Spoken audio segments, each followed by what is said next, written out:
to give us a number of activities he has participated in pro bono work in this country, preview to being a CS or after being nominated as a CS in this country. And last but not least, CS, the issue, I'm the last one, so I just want to give him 10 minutes to respond to me. The nominee, the issue of ID in this country is really, really alarming, especially to the young people who are intending to join institutions of higher learning.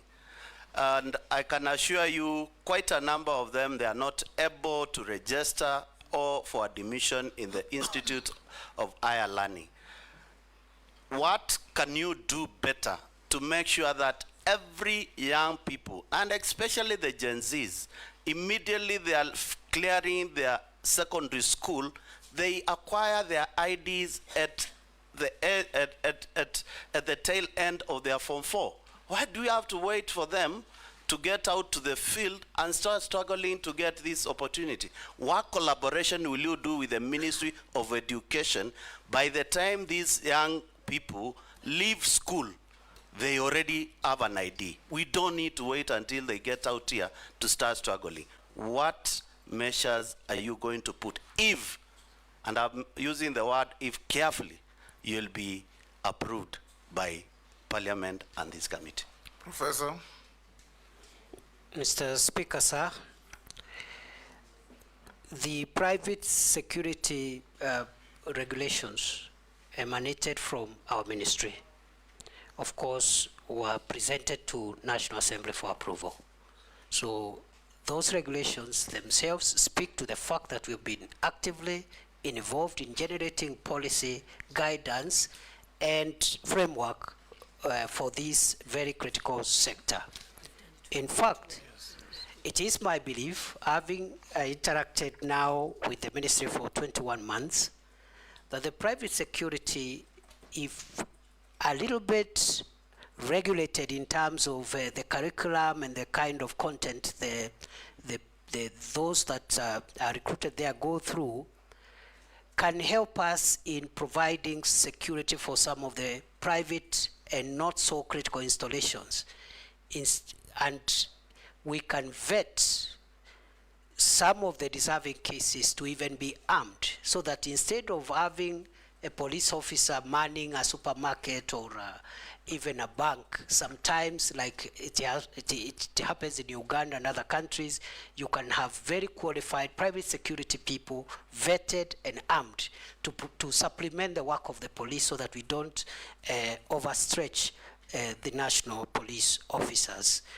On the second issue from the Honorable Mule,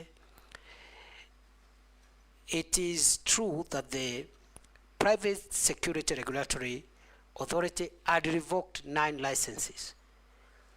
The 9 companies appealed to the Cabinet Secretary, and I reversed that revocation in accordance with Section 43 of the Act.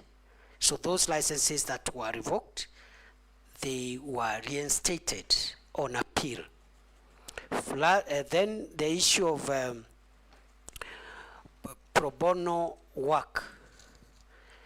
Pro bono work, I understand it to mean unpaid work.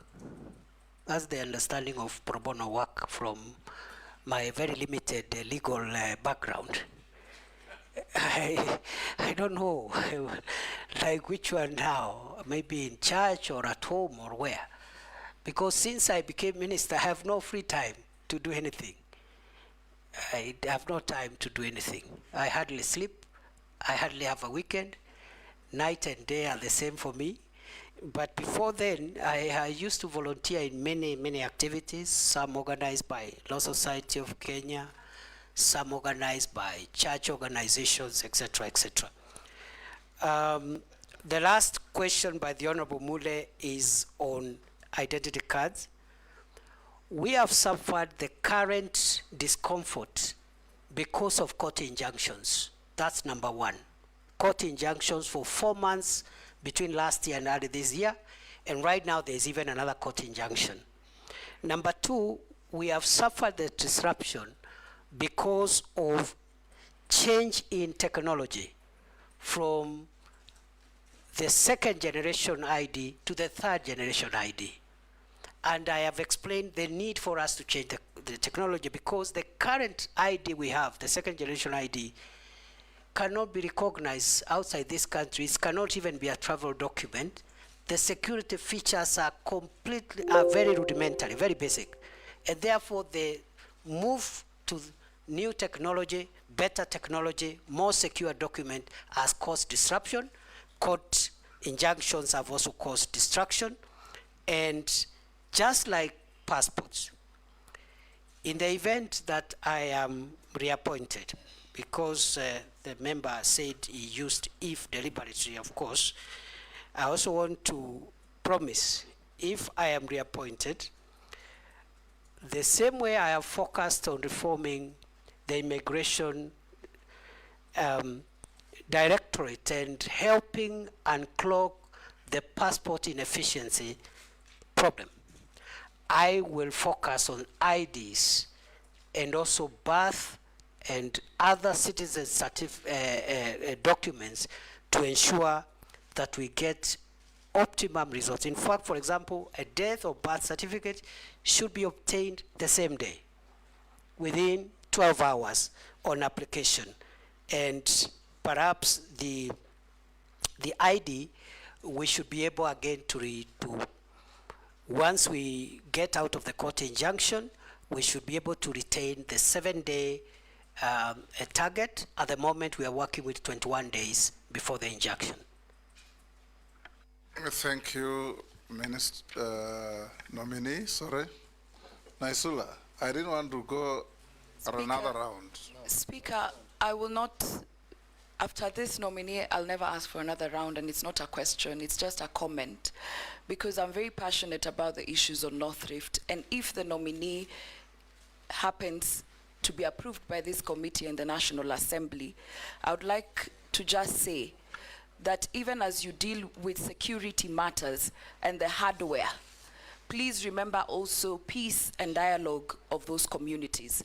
Now that there seems to be some semblance of calm, this is the best opportunity to now engage those communities to deal with the stereotypes, and also for them to be able to remove the criminals among the communities. Please, in case this committee passes you, approves you, ensure that you have a budget that will help you to engage the communities so that we can deal this issue once and for all. For Shakahola and Kware and all the other issues, we want to see action and not just talk.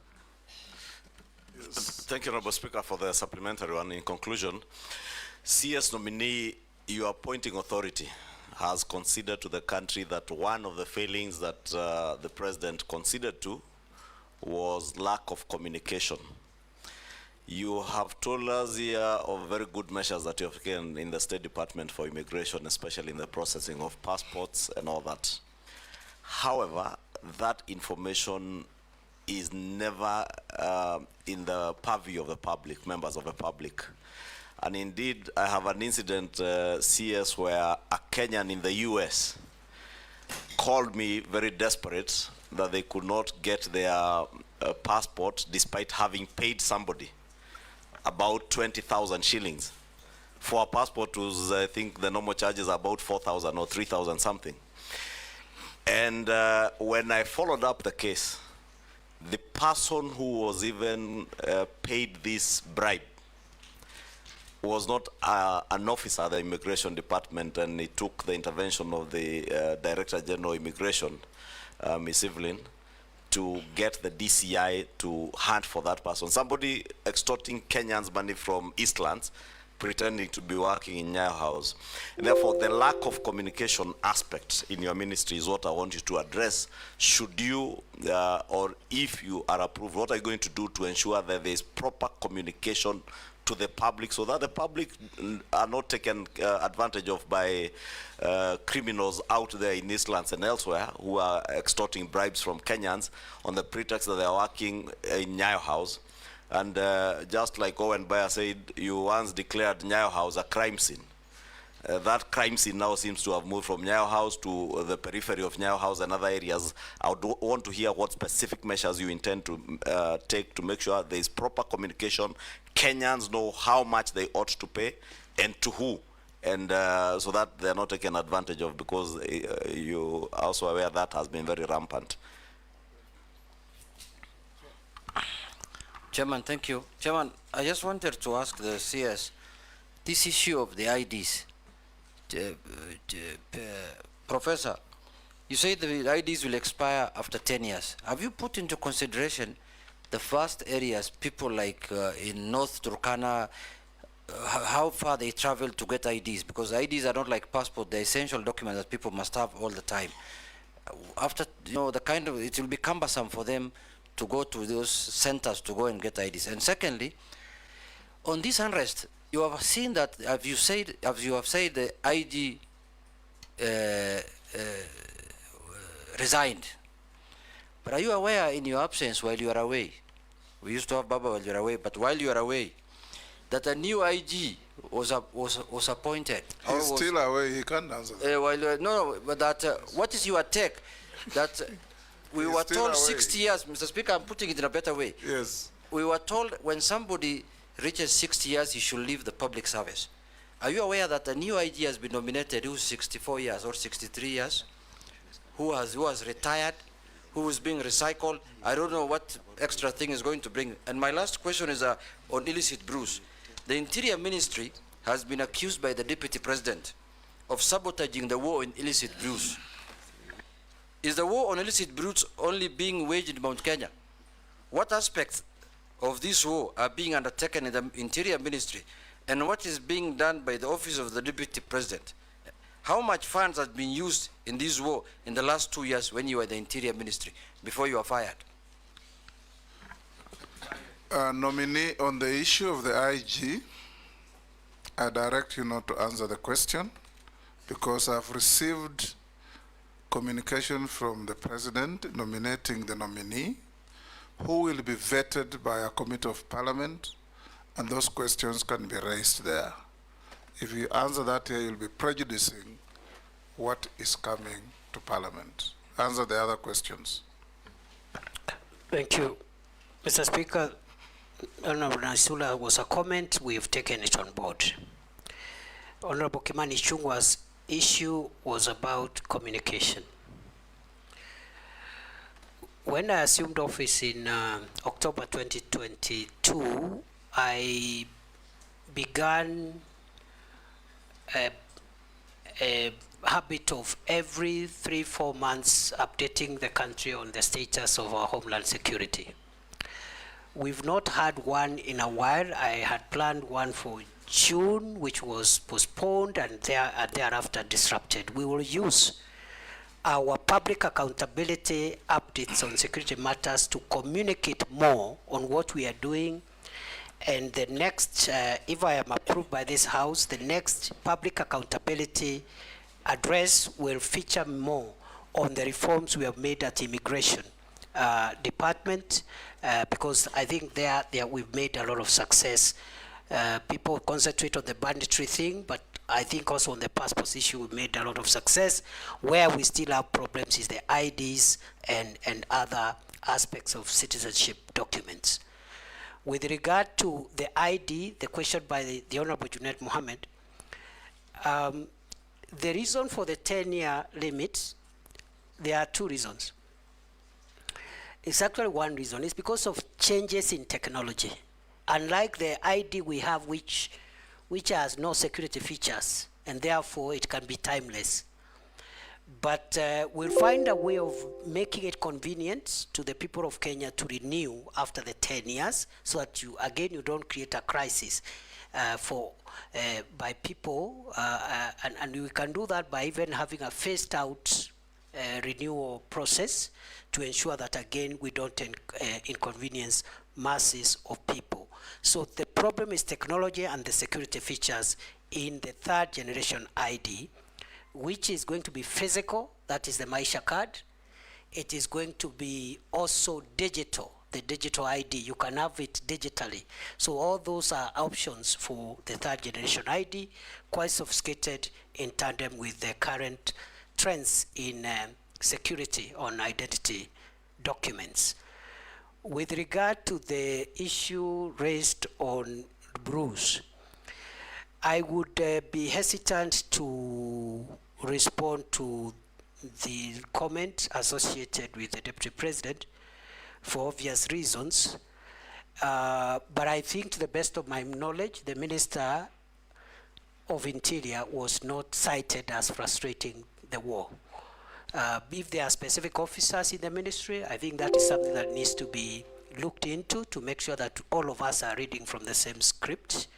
The government policy is to make sure that illicit brews, toxic substances and drugs are not provided to our kids, not just in central Kenya, but everywhere in the country.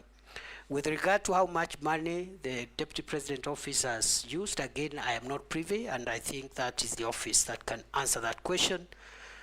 How much funds have we used in the fight against brew? We have not allocated any special budget in the Ministry of Interior in the fight against alcoholic, illicit alcoholic drinks and drugs.